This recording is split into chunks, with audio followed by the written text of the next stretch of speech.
उसी ने जगत बनाया है, कण कण में वो ही समाया है। दुख भी सुख सा बीतेगा, सर पे जब गुरु जी का साया है। जय गुरु जी, जय गुरु जी, शुक्राना गुरु जी मेरे मालिक। गुरु जी को अनंतम अनंतम शुक्राना गुरु जी महाराज का। गुरु जी को कोटि कोटि प्रणाम। सारी संगत को जय गुरु जी, शुक्राना गुरु जी सारी संगत को। जो नई संगत है प्लीज़ सब्सक्राइब कीजिए चैनल को, ताकि सारे सत्संग आप सुन पाएँ अच्छे से। एंड लाइक एंड शेयर कीजिए। सबसे पहले मैं एक बात बोलना चाहती हूँ कि हमारे चैनल में एक आंटी ने क्वेश्चन पूछा है, संगत जी ने, कि गुरु जी को भोग कैसा लगाया जाए। जो भी क्वेश्चन पूछते हैं उनका हम रिप्लाई ज़रूर करते हैं। और मैं आपको बताना चाहती हूँ, जो भी आप अपना सत्संग शेयर करना चाहते हैं तो आप ईमेल एड्रेस जो मैंने डाला है उसमें डिस्क्रिप्शन में, आप उसमें मेल कर सकते हैं। व्हाट्सअप नंबर भी मैंने डाला है, आप व्हाट्सअप पे आप लिख कर भी भेज सकते हैं। तो आप उसमें अपना भी सत्संग शेयर कर सकते हैं, क्योंकि सत्संग सुनने वाले का भी भला होता है, सत्संग शेयर करने वाले का भी भला होता है। आपके सत्संग से बहुत सारी संगत जी का भला हो सकता है, क्वेश्चन के आंसर मिल सकते हैं। तो प्लीज़ संगत जी, आप भी साथ में सत्संग शेयर करना चाहते हैं तो आप सेंड कर सकते हैं, लिख के बोल कर भी कर सकते हैं, वीडियो बना के भी कर सकते हैं। तो आज मैं ये बात करना चाहती हूँ, गुरु जी को भोग कैसे लगाया जाए। एक आंटी ने क्वेश्चन पूछा था चैनल पर। तो आंटी, सबसे पहले गुरु जी को हम भोग कैसे लगाएंगे ये मैं आपको बताती हूँ। गुरु जी को भोग लगाया जाता है, पहले आप एक क्वेश्चन का जवाब दीजिए। मैं सारी संगत से क्वेश्चन का एक जवाब देना चाहती हूँ कि गुरु जी हमारे घर में, आप मतलब सबके घर में, मतलब मेरा, हमारे या आपके घर में, अपने अपने घर में सब गुरु जी को क्या आप मायने देते हैं, क्या है गुरु जी आपकी लाइफ में, ये भी आप मुझे कमेंट करके ज़रूर बताइएगा। क्योंकि हमारी लाइफ में सबसे बड़े गुरुजी हैं हमारे घर में। तो हम उनको जब भोग लगाते हैं तो हम यही सोचते हैं कि ये हमारे मम्मी पापा, हमारे सबसे बड़े, मतलब हमारे घर में जैसे हम अपने घर में जो बड़े लोग होते हैं, बुजुर्ग जो भी हमारे हैं, उन सबको सबसे पहले खाना हम परोसते हैं, सबसे पहले हम खाना उन्हीं को देते हैं। सब हमने तो यही देखा है अपने परिवार में, तो सबसे पहले हम उन्हीं को खाना परोसते हैं। तो गुरु जी को भी सबसे पहले हम भोग लगाते हैं। जो भी हम घर में खाते हैं, हमारे घर में तो यही होता है कि जब भी हम कुछ खाते हैं या बनाते हैं तो सबसे पहले गुरु जी को भोग लगाया जाता है। चाहे चाय प्रसाद बना जाए, चाहे कुछ भी हो, सुबह मॉर्निंग में सबसे पहले जो चाय बनती है गुरु जी को ही भोग लगती है। कुछ भी हमारे घर में होता है, किसी को भी मैं तो बोलती हूँ, सब अपने घर में जब भी आप कुछ बनाएं खाने के लिए, और वो गुरु जी को ज़रूर भोग लगाएं। उनके बाद आप खाइए, कुछ भी आप खाइए, बट आप प्लीज़ गुरु जी को पहले भोग लगाइए, उसके बाद आप खाइए। सबसे पहले मैं आपको बताती हूँ कि गुरु जी का जो जल प्रसाद होता है वो ज़रूर होता है कि आप वो तो रखें, गुरु जी को हमेशा रखें।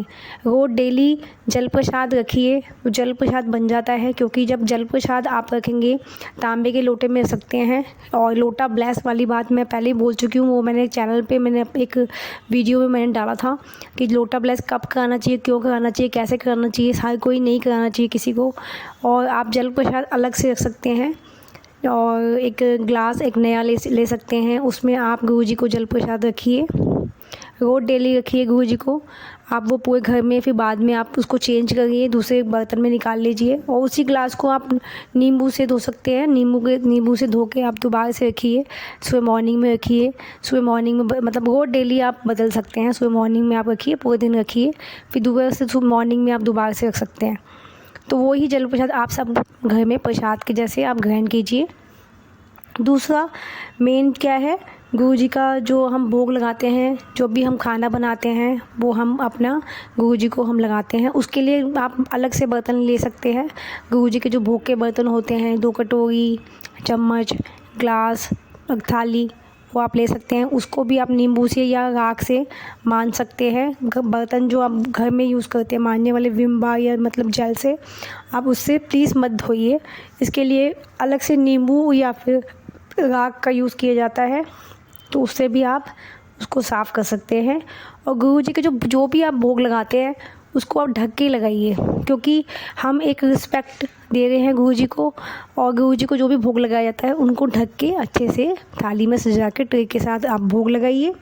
दूसरा, आप जो भी भोजन करते हैं, दिन में भोजन करते हैं, शाम को चाय बनाते हैं, सुबह चाय बनाते हैं, नाश्ता करते हैं, रात को खाना खाते हैं, सब चीज़ों का भोग लगाइए आप। मतलब हम हमारी फैमिली में तो हम मतलब वो हमारी लाइफ के मतलब हमारे जो फैमिली का एक पार्ट है। सबसे पहले वो हम उनको ही खिलाते हैं, सबसे पहले उन्हीं को भोग लगाते हैं। और कुछ संगत पूछती हैं कि प्याज लहसुन का भी भोग लगा सकते हैं हम, प्याज लहसुन का भी हम उसमें जो हम खाना बनाते हैं उसका भोग लगा सकते हैं। जी हाँ संगत जी, आप प्याज लहसुन का भी लगा सकते हैं। आप देख सकते हैं बड़े मंदिर में भी प्याज लहसुन का यूज़ होता है, जहाँ यहाँ तक कि सैलेड जो मिलता है वहाँ पे और प्रसाद में उसमें भी प्याज का होता है। तो हम जो सत्संग में जो हम प्रसाद बनाते हैं उसमें भी आज प्याज लहसुन का यूज़ कर सकते हैं। इसमें कोई वहम नहीं है, गुरु जी में कोई वहम नहीं करते हैं। बस नॉन वेज का होता है कि हम नॉन वेज नहीं कर सकते, क्योंकि भगवान है गुरु जी महाराज, और भगवान कोई भी भगवान हो, आप उसमें नॉन वेज का यूज़ नहीं कर सकते, क्योंकि वो तो गलत ही बात है, एक अलग ही बात है। बट प्याज लहसुन का इसमें कोई परहेज नहीं है, गुरु जी में कोई परहेज नहीं है, आप प्याज लहसुन डाल सकते हैं। बट कोई संगत होती है वो बोलते कि हमारे में लड्डू गोपाल भी रखे हुए हैं, और लड्डू गोपाल रखे हुए हैं तो हम प्याज लहसुन का यूज़ नहीं करते। कोई संगत नहीं खाती, जैसे हम लोग भी प्याज लहसुन का इतना यूज़ नहीं करते हैं। हमारे यहाँ सत्संग होता है तो हम प्याज लहसुन नहीं डलवाते हैं लंगर प्रसाद में। इवन मैं जो बनाती हूँ सब्जी प्रसाद बनाते हैं, दाल प्रसाद बनाते हैं, उसमें हम प्याज लहसुन नहीं डालते। तो कोशिश कीजिए, अवॉइड कीजिए, सत्संग में भी आप अवॉइड कीजिए लहसुन प्याज का। लेकिन इसमें तो कोई वहम नहीं है, जो नहीं खाता वो ना डाले, जो खाता है वो डाल सकते हैं। इसके लिए कोई बाउंडेशन नहीं है गुरु जी में। तो प्याज लहसुन का भी आप कर सकते हैं। मेन जो है आप बस भोग लगाइए और प्रॉपर तरीके से ढक के लगाइए, और बर्तन को अच्छे से साफ़ कीजिए नींबू से, और बर्तन को अलग भी रखिए, उनके बर्तन को जो भी उनका चाय प्रसाद के लिए कप लेके आए हैं आप, या फिर उनके लिए अलग ग्लास है, आप उनको जूस पिला रहे हैं, उनको आप कोई भी चीज़ पिला रहे हैं तो उसके लिए जो बर्तन है वो अलग रखिए, अलग से साफ़ रखिए। क्योंकि देखिए वो एक महाशिव हैं और भगवान है, हमारे गुरु महाराज हैं, उनका स्थान ही अलग है। और उनका जो दिया जलता है, गुरु जी महाराज का जो दिया जलता है वो भी आप सोचिए, गुरु महाराज जो है उनका भी दिया जो है वो अलग से जलाइए। भगवान के मंदिर में जो दिया जलता है वो अलग जलाया जाता है, और गुरु का स्थान अलग है। मैं सबको ये बात बोलती हूँ, गुरु का स्थान अलग है, भगवान का स्थान अलग है। तो गुरु का स्थान जो होता है मंदिर में नहीं होता है, तो मंदिर से अलग, मंदिर में भी आप दिया जलाइए, गुरु के स्थान पर भी आप दिया जलाइए, दोनों जगह अलग दिया जलाइए। सबको मैं यही बात बोलती हूँ। तो संगत जी, इस तरीके से भोग लगाया जाता है। जो भी आंटी क्वेश्चन पूछा था, तो इस तरीके से भोग लगाया जाता है। तो भोग बिल्कुल आप जब भी लगाएं सिमरन करते हुए लगाएं गुरु जी को। आप जब भी जहाँ भी गुरु जी का आपने स्वरूप रखा हुआ है वहाँ आप भोग लगाइए, रख दीजिए ले जाके। जैसे गद्दी लगाई होती है वहाँ तो बहुत ही आपको पता है, उसमें तो बहुत नियम पालन करने होते हैं। और नॉर्मल तरीके से आप जैसे स्वरूप रखा हुआ है वहाँ पे आप जाइए, रखिए 5-10 मिनट रखिए, 10 मिनट रखिए, उसके बाद उसको आप ले आइए, आप मिक्स कर सकते हैं अपने खाने में, और सब वो प्रसाद बन जाता है। और उन सबको आप अपने परिवार में सब खाइए, चाहे प्रसाद हो या फिर कोई भी प्रसाद हो, आप सब लोग उसको खा लीजिए, प्रसाद बन जाता है। और जल प्रसाद तो डेली आप रखिए, और डेली आप उसको चेंज करिए, ग्लास को आप धोइए, या फिर आप तांबे का जो लोटा होता है वो भी रख सकते हैं।